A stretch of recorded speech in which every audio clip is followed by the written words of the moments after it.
Көкжиекпен астасқан кең дала, бұл менің Қазақстаным.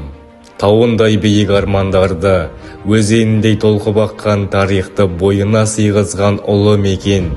Желбіреген көк туы, қыран құсы, алтын шұғыласы, азаттықтың айғағы, елдігіміздің символы. Бүгінгі Қазақстан заманауи технология мен ұлттық рухты тоғыстырған, болашаққа батыл қадам басқан мемлекет.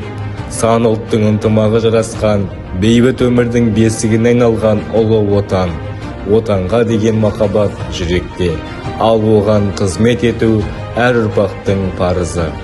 Цифрлы Қазақстан, еліміздің жаңа даму кезеңі. Мемлекет басшысы Қасым-Жомарт Тоқаевтың жасанды интеллект дәуіріндегі Қазақстан, өзекті мәселелер және оны түбегейлі цифрлық өзгерістер арқылы шешу атты Қазақстан халқына жолдауында Қазақстанды толық цифрлы мемлекетке айналдыру, яғни Digital Kazakhstan тұжырымдамасын іске асыру жөнінде айқындап айтқан болатын. Бұл үдерістің маңызды бөлімі адами капиталды даярлау. Бұл ретте білім беру саласы ерекше рөл атқарады.